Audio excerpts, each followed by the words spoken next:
নমস্কার বন্ধুরা, উর্মিলা রান্নাঘরে অনেক অনেক স্বাগত জানাই। আজকে আমার রান্নাঘরে দারুণ একটা রেসিপি নিয়ে চলে এসেছি, যে রেসিপি দেখে সবাই কিন্তু একটু নাক ঝিটকায়। এই রেসিপিটাই আজকে কিন্তু রান্না করব। প্রথমে দেখুন, বাজার থেকে মাছ কিনে নিয়ে এসেছে, রুই মাছ। এই রুই মাছটা দিয়েই আলু আর করলার ঝোল রান্না করব। কিভাবে রান্না করছি পুরো ভিডিওটা না দেখলে কিন্তু বুঝতে পারবেন না। প্রথমে আমি আলুটাকে কেটে নিব, লম্বা লম্বা করে কাটতে হবে। আর ভিডিওটা দেখার জন্য বিশেষ অনুরোধ রইল। আর তিতো ভাবটা কিভাবে কাটবে বিশেষ করে তো ওইটা দেখার জন্য। তো দেখুন, দেখা যাক কিভাবে করছি রেসিপিটা। প্রথমে আমি লম্বা লম্বা করে আলুটাকে কেটে নিলাম। তারপরে করলাও কিন্তু সেম একইভাবে কাটতে হবে।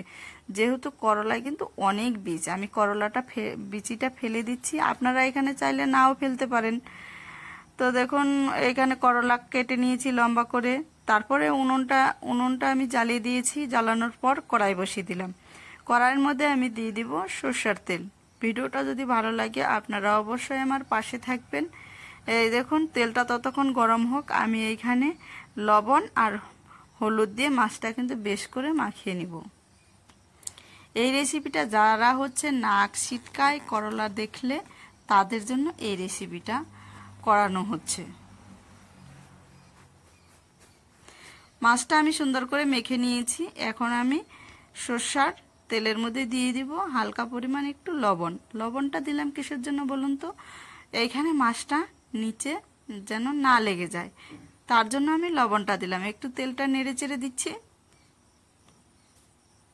দিয়ে দিব মাছগুলো সুন্দর করে। তেলটা কিন্তু বেশ গরম হয়েছে, গরম করতে হবে তেলটা।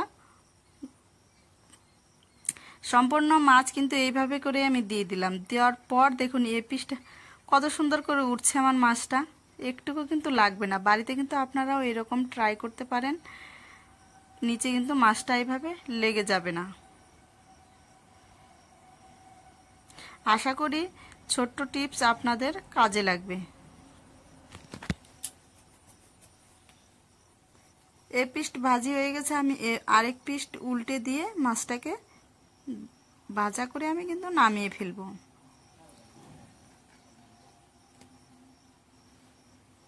আর ভিডিওটা ভালো লাগলে অবশ্যই সাবস্ক্রাইব, লাইক, কমেন্ট করে পাশে থাকবেন। তখন মাছটা কিন্তু ভেজে নামিয়ে নিলাম। তারপরে ওই তেলেই দিয়ে দিব কেটে রাখা করলাগুলো। ধুয়ে নিয়েছি কাটার পর। সবজিগুলো একটু বেশ করে ভাজতে হবে, হালকা হালকা একটু লাল লাল করে ভাজতে হবে। দিয়ে দিব এখানে একটু লবণ। হালকা লবণ দিয়ে ভাজবো, যেহেতু আবার পরে আরেকটু দেওয়া হবে।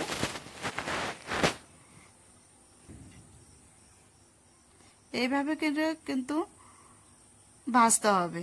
তা এখন আমি এটাকে নামিয়ে ফেলবো।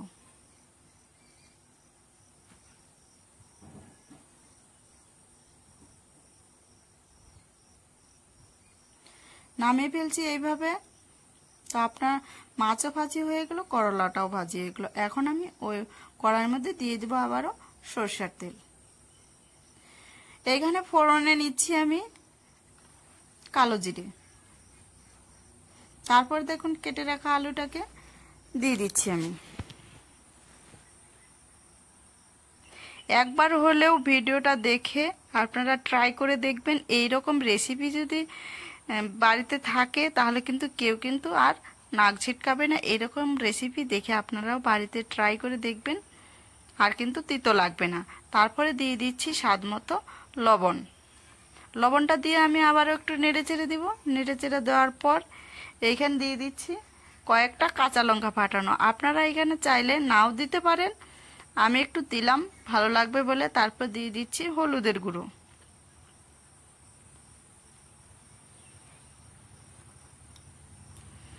দেখুন, আলুটাকে কিন্তু বেশ করে কষাতে হবে। একটু তেল লাগবে ভালো, কিন্তু খেতে কিন্তু অসাধারণ লাগবে। তারপরে এখানে নিয়েছি আমি শুকনো লঙ্কা বাটা। তারপরে দেখুন এখানে দিয়েছি আদা আর 2টা থেকে 3টা রসুনের কোয়া দিয়েছি আমি, বেশি দেব না, হালকা দিয়েছি। এখানে দিয়ে দিব জিরে বাটা।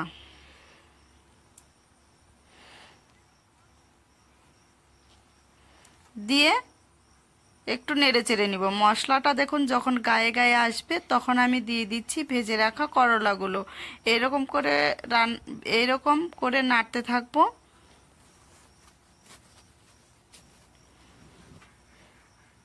যতক্ষণ না মশলাগুলো গায়ে গায়ে লেগে আসে ততক্ষণ কিন্তু এরকম করে ভাজতে হবে। দেখেছেন তো, ভাজতে ভাজতেই কিন্তু আলুটা প্রায় কষানো হয়ে এসছে। এই যে দেখুন। তারপর আমি দিয়ে দিব জল। যেহেতু বেশ করে কষানো হয়েছে ততটাও আমি জল দিব না, অল্প জলেই কিন্তু হয়ে যাবে। প্রায় ঝোলটাকে ফুটাতে হবে 7 থেকে 8 মিনিটের মতো।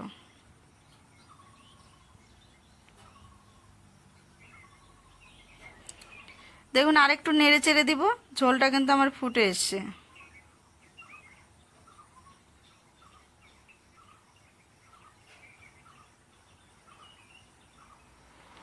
নেড়ে চেড়ে দিচ্ছি, এবার দেখছি আলুটা গললো কিনা। আলুটা তো গলেই এসছে, বেশ করে যেহেতু সবজিটা কষানো হয়েছে আলুটা গলেই আসবে। দেখুন গলে আসছে প্রায়।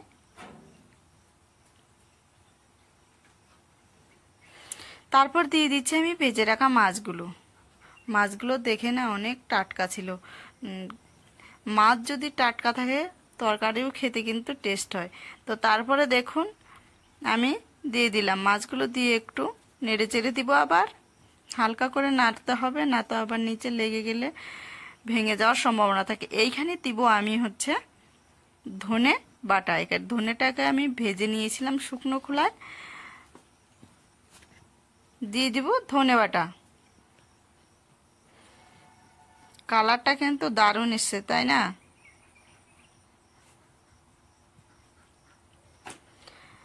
আশা করি আপনারা পুরো ভিডিওটা দেখে বাড়িতে ট্রাই করে খেয়ে দেখবেন। তারপরে দিয়ে দিচ্ছি এখানে গরম মশলা বাটা। মাছটা দেওয়ার পরে কিন্তু বেশি জাল দেওয়া যাবে না। এইখানে অবশেষে দিয়ে দিব সরষের তেল। এই যে শেষে যে সরষের তেলটা দিলাম, এই তেলটা দিলে কিন্তু আর তিতো ভাবটা থাকবে না। তাহলে আপনারাও এরকম দেখে অবশ্যই একবার ট্রাই করবেন। তারপরে একটু তেলটা দিয়েই আমি কিন্তু নামিয়ে ফেলবো। আমি কালকে অন্য ভিডিও নিয়ে আসবো আপনাদের কাছে। আপনারা ভালো থাকবেন, সুস্থ থাকবেন এই কামনাই করি। এই দেখুন নামিয়ে ফেলেছি, তরকারির কালারটাও কিন্তু দারুণ এসেছে।